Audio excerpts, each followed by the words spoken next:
Le succès est toujours au rendez-vous. La foire de Chindon attire les foules depuis des siècles à Reconvilliers, le premier lundi du mois de septembre. Une des traditions incontournables de la manifestation, le gâteau au fromage. Un visiteur sur 10 craque pour cette spécialité. Comment faire bouger une villa historique de près de 1500 tonnes en la mettant tout simplement sur des rails et en la déplaçant d'une dizaine de mètres. Ce coup de maître, ce sont des ingénieurs tessinois qui l'ont réalisé à Bellinzone. Reportage.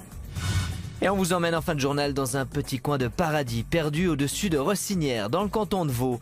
Le jardin des Monts est perché à 1350 mètres d'altitude. On y cultive des plantes et fleurs aromatiques ou médicinales à l'ancienne. Découverte de ce lieu qui respire la simplicité et l'authenticité. Je ne sais pas si c'est de la patience, il faut être passionné. Si on est passionné, c'est pas une question de patience, c'est du plaisir tous les jours. Bonsoir et merci d'être avec nous. Comment traquer les polluants abandonnés dans le sous-sol de l'arc jurassien dans les années 70 ? Des chercheurs neuchâtelois travaillent en ce moment sur une technique adaptée pour mesurer l'ampleur de cette pollution. Il en va de la préservation des ressources en eau. Sergio Villamarzo, Julien Guillaume. Les solvants chlorés, des produits chimiques largement utilisés par l'industrie horlogère durant plus de 50 ans pour nettoyer des pièces métalliques. Problème, ces substances classées aujourd'hui cancérigènes sont très difficiles à traquer dans le sous-sol du massif jurassien. Dans les massifs jurassiens, on a des conduits karstiques et les polluants vont pouvoir suivre ces conduits karstiques. Et la position de ces conduits est difficile à prévoir, donc ça va aller profond, ça peut aller jusqu'à des milliers de mètres. L'enjeu est de taille. Le massif jurassien renferme près de 20% des ressources en eau de la Suisse. Alors ces chercheurs neuchâtelois sont en train de développer une méthode adaptée pour les traquer. Par exemple, si on a un orage, on peut se retrouver avec des fortes concentrations, mais tout de suite après l'orage, on va ne plus pouvoir les détecter. Ces capteurs nouvelle génération sont testés à la sortie de cette source située en dessous d'un ancien plateau industriel. Dans cette cartouche, on a un matériau qui va être capable d'absorber les polluants. Donc l'idée, c'est de placer ces dispositifs pendant une longue période pour essayer de voir si effectivement il y a des polluants dans cette source. Aujourd'hui, sur les quelques 26 000 sites pollués aux solvants chlorés en Suisse, près de 10% se trouvent dans le massif jurassien. Pour la Confédération qui chapeaute ce projet, il est urgent d'identifier ceux qui représentent une réelle menace pour l'environnement. On souhaite mettre le doigt encore sur des sites dans lesquels la source de pollution se trouve en surface et est encore accessible, pour qu'on puisse l'éliminer avant qu'elle ne migre dans le réseau karstique, avant qu'elle n'arrive dans les eaux potables. Au-delà d'un problème de santé publique, ces polluants représentent aussi une menace pour la faune et la flore locale. Satisfaction comptable en Valais, agression violente dans le canton de Fribourg. Mais d'abord, nos infos du jour s'intéressent au rapport qui nuance la responsabilité du chef de la gendarmerie genevoise. Le numéro 2 de la police genevoise a-t-il fauté lors de la manifestation sauvage du 19 décembre dernier ? Pas si simple, selon une enquête parlementaire présentée aujourd'hui. Pour rappel, de graves déprédations avaient eu lieu cette nuit-là, causées par des manifestants trop nombreux pour les forces de l'ordre engagées. Le chef des opérations, Christian Cudré-Moreau, avait alors été sanctionné et rétrogradé pour sa mauvaise anticipation des événements. Une décision contre laquelle il a d'ailleurs déjà fait recours. Après enquête, une sous-commission du Grand Conseil nuance donc sa responsabilité. Plusieurs dysfonctionnements ont également été constatés au sein de l'organisation de la police. C'est dans cette forêt à 10 minutes de Payerne qu'on a retrouvé Pascal Jossy, un entrepreneur spécialisé dans l'aérospatial, laissé pour mort après avoir été battu puis brûlé dans sa voiture. Pascal Jossy, tout à coup de le voir touché dans son intégrité physique par rapport à ce crime horrible, odieux, pour moi je ne comprends pas. C'est inadmissible d'avoir un tel événement dans notre région, ici en Suisse ou ailleurs. Je ne comprends pas du tout. Aucune explication pour le moment à cette agression rarissime. L'enquête est en cours. Les finances du Valais vont plutôt bien.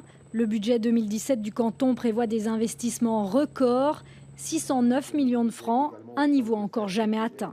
Il faut dire que tous les départements ont consenti à de sérieux efforts d'économie. Les investissements auront notamment lieu dans les bâtiments scolaires, les routes, la correction des cours d'eau et les améliorations structurelles dans le domaine de l'agriculture. On ouvre notre page politique. Le 25 septembre prochain, les Neuchâtelois se prononceront sur l'avenir du financement du bibliobus et de cette bibliothèque fixe. Le canton de Neuchâtel, en grande difficulté financière, veut laisser les communes concernées subventionner la lecture publique, mais un référendum a été déposé. Johan Métry, Léa Gelmini. Depuis plus de 40 ans, il sillonne les régions périphériques du canton, chargé de livres à prêter. Le 25 septembre, les Neuchâtelois devront décider de l'avenir du financement du bibliobus. Le canton veut supprimer sa subvention de 480 000 francs par an. Le Grand Conseil l'avait accepté, mais un référendum a été lancé par une partie de la gauche. Pour elle, le canton doit continuer à soutenir la lecture publique. C'est un outil pédagogique vis-à-vis des enfants, c'est des classes qui visitent le bibliobus, c'est une exigence du plan d'études roman d'avoir accès à une bibliothèque. Si on devait faire avec seulement les 3 bibliothèques des villes, c'est juste inimaginable dans le canton de Neuchâtel. Le bibliobus et ses 7 bibliothèques fixes desservent 30 communes et profitent à 12 000 lecteurs. Pour le canton, en proie à de grandes difficultés financières, aux communes concernées de financer cette prestation. Évidemment que la lecture publique est quelque chose d'extrêmement important. Mais il y a à l'évidence aujourd'hui un problème de compétence. Les communes financent, l'État donne une subvention et nous pensons que celui qui finance doit aussi pouvoir avoir l'entier des compétences. Donc c'est pour nous important que les communes exerçant cette activité doivent la financer. Jusqu'à l'année dernière, la subvention de l'État représentait un peu moins de la moitié du budget du bibliobus, qui s'élève à 1,1 million de francs. L'inquiétude de son association, c'est que la charge devienne trop lourde pour les communes participantes. Les communes sont très attachées à ce bibliobus, donc sont prêtes à faire un effort, mais je sens vraiment des velléités de certaines communes, face aussi à des difficultés financières, de dire, ben voilà, c'est plus une priorité pour nous, on renonce. L'année dernière, 260 000 prêts ont été effectués par l'association Bibliobus, ce qui en fait la plus grande bibliothèque du canton. Financée uniquement par les communes ou aussi par l'État, aux Neuchâtelois d'en décider. C'est un des rendez-vous incontournables de la fin de l'été, même sous la pluie. La foire agricole de Chindon métamorphose le village de Reconvilliers depuis 1632. Près de 50 000 personnes viennent aujourd'hui dans le Jura bernois pour ce qui a été jadis le plus grand marché aux chevaux de toute l'Europe. Carole Pantet a cherché la recette du succès entre stands, bétail et gâteaux au fromage. Oui, bonsoir à tous. Même sous la pluie, la foire de Chindon a un succès indéniable. Il faut savoir jouer des coudes pour déambuler dans les rues de Reconvilliers ce jour-là. Mais qu'est-ce qui les pousse tous à venir ici?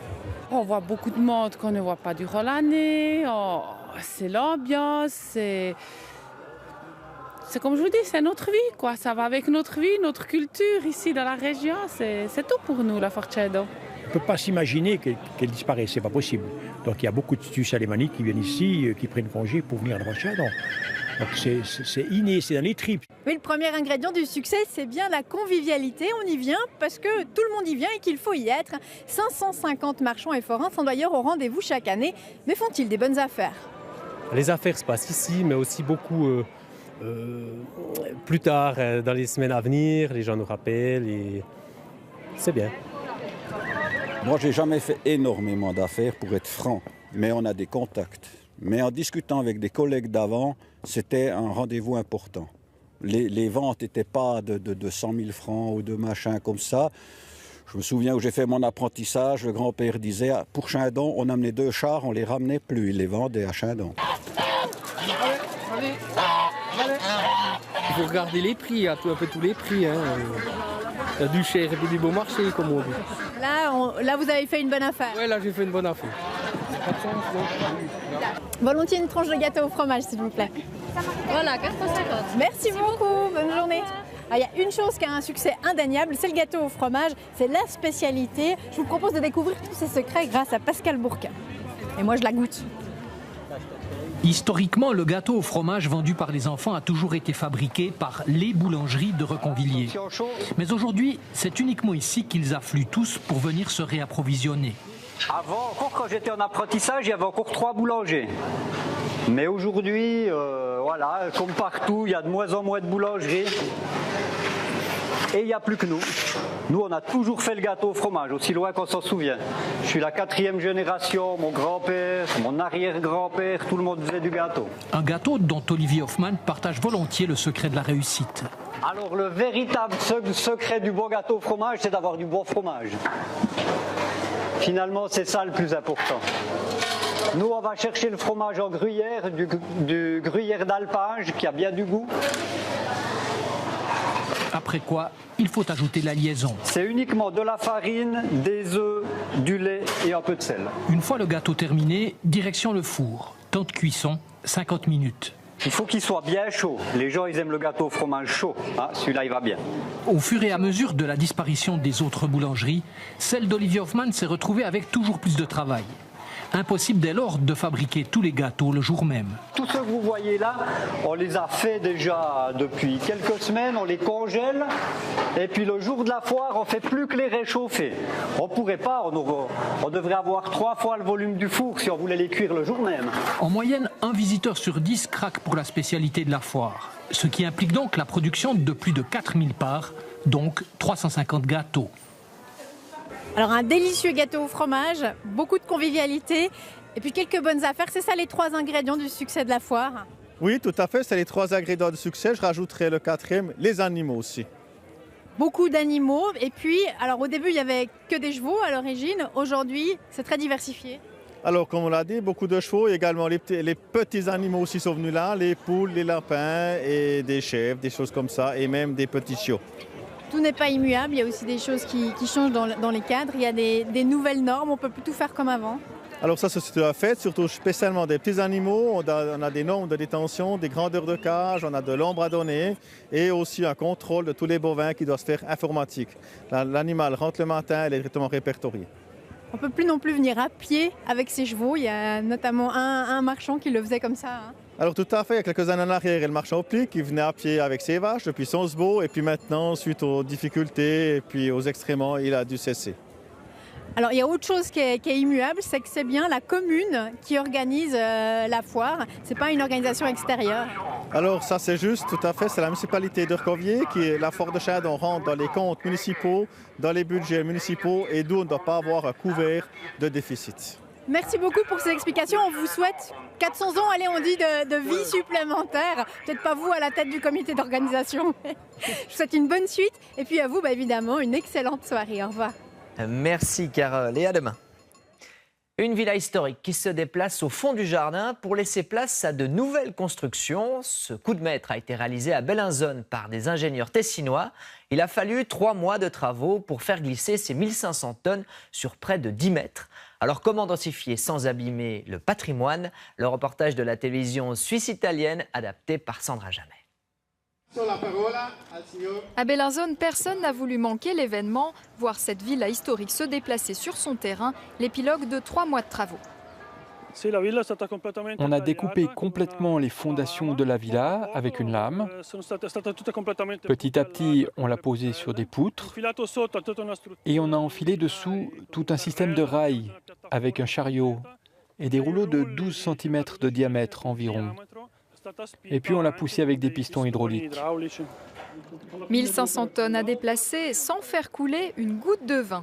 La villa a glissé de 8,80 m en 2 heures, défi réussi pour un coût de 700 000 francs, une somme qui permettra en contrepartie aux propriétaires de faire construire 2 immeubles sur le terrain pour y placer une vingtaine d'appartements à louer, un compromis soutenu par les autorités afin d'éviter la démolition de ce bâtiment historique.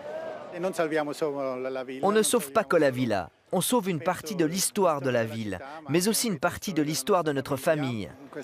Cette villa est liée aux souvenirs de 6 générations et on est très content d'avoir trouvé cette solution.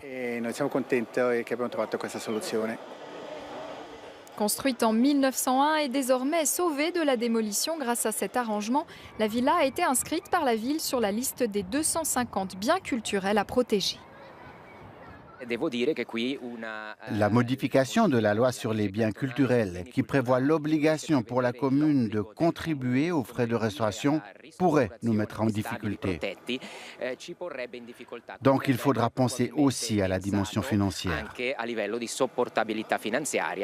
La liste risque donc fort d'être réduite, mais pour l'instant, après tant d'agitation, la villa Carmine peut enfin profiter d'un instant de calme. C'est sûr, elle ne bougera plus d'un pouce pendant bien longtemps. Et c'est un endroit où le calme règne en maître. Un petit coin de paradis perdu sur les hauteurs de Rossinière, dans le canton de Vaud. Le Jardin des Monts cultive des plantes et fleurs aromatiques ou médicinales. Tout le travail se fait à l'ancienne. Ce lieu unique permet de redécouvrir les vertus des plantes de nos grands-mères. Reportage Jérôme Galichet. C'est un petit jardin presque caché. Pour y accéder, il faut passer sous les feuillages pour enfin le découvrir. Bonjour, bienvenue au Jardin des Monts, le jardin le plus fleuri en altitude, à 1350 mètres d'altitude quand même, donc ça vous a fait une bonne petite trotte pour en arriver ici. C'est un lieu qui se mérite. Suspendu à flanc de montagne, le Jardin des Monts cultive cette magie depuis 2009, une herboristerie d'altitude imaginée par Charlotte. Ce jour-là, c'est la cueillette des calendulas. On va d'abord, dans le premier cas, on va la mettre dans notre infusion après repas pour colorer notre infusion. Et puis elle a aussi des vertus antispasmodiques, ce qui fait que quand on a le ventre un peu tendu, quand on a un peu bien mangé, eh ben, ça va vraiment aider à le soulager et à le relaxer. Camomille, mélisse, mauve. Ici, on cultive plus de 27 plantes sur 2000 mètres carrés en agriculture biologique. André, le jardinier en chef, a quitté l'horticulture conventionnelle pour venir ici et il sait pourquoi. Peut-être un ras-le-bol, puis professionnellement aussi à un moment donné de faire autre chose, quoi, de passer à autre chose. Puis voir qu'on peut cultiver aussi des belles choses sans passer par le chimique. Une agriculture à l'ancienne qui a aussi ses exigences. Que ça soit alors en sauvage ou en culture, je veux dire, on est quand même assez vite limité par une saison qui est extrêmement courte. Alors il faut aller vite. En été, ils sont une dizaine à travailler dans les jardins et ne croyez pas que c'est toujours facile. Là, c'est sympa, mais les jours où il pleut, où il fait froid, on est aussi dehors. Puis là, c'est joli, on est dans les fleurs, mais des fois, il y a le désherbage, puis on est accroupi par terre. Mais malgré ces longues heures où chaque geste nécessite la plus grande minutie, l'amour des plantes l'emporte toujours. Je ne sais pas si c'est de la patience, il faut être passionné. Si on est passionné, ce n'est pas une question de patience, c'est du plaisir tous les jours. Une fois cueillies, les plantes sont pesées, 9 kilos ce jour-là, puis séchées dans ce petit chalet. Donc là, on a déjà une petite fleur qui est en train de sécher, qui est arrivée hier au séchoir, donc c'est le bleu et bleu. Il va être prêt dans 2 jours. Infusion, bonbons, huile de massage, on peut presque tout faire avec les plantes, la fabrication toujours artisanale. Alors voilà, vous êtes ici dans l'herboristerie, c'est là que tout a commencé, donc c'est ici qu'on a fait nos premiers sirops, sur le poêle qui est ici. Mais c'est un espace aussi qui était anciennement utilisé pour l'affinage des fromages. Simplicité, humilité, authenticité, le Jardin des Monts, bien plus qu'un jardin, un petit paradis perdu, comme un monde idéal où les fleurs auraient pris le pouvoir. Demain, vous verrez que pour sensibiliser les jeunes aux dangers de la route, la ville de Moutier a décidé d'innover. Elle lance un projet pilote pour le moins original. Des jeunes contaminés par le virus de la conduite et qui ont parfois commis des infractions au code de la route deviennent les acteurs d'un film de prévention routière. Ils sont encadrés par Cindy Aleman, ancienne pilote automobile professionnelle. Les coulisses de cette aventure pédagogique dans notre édition de demain.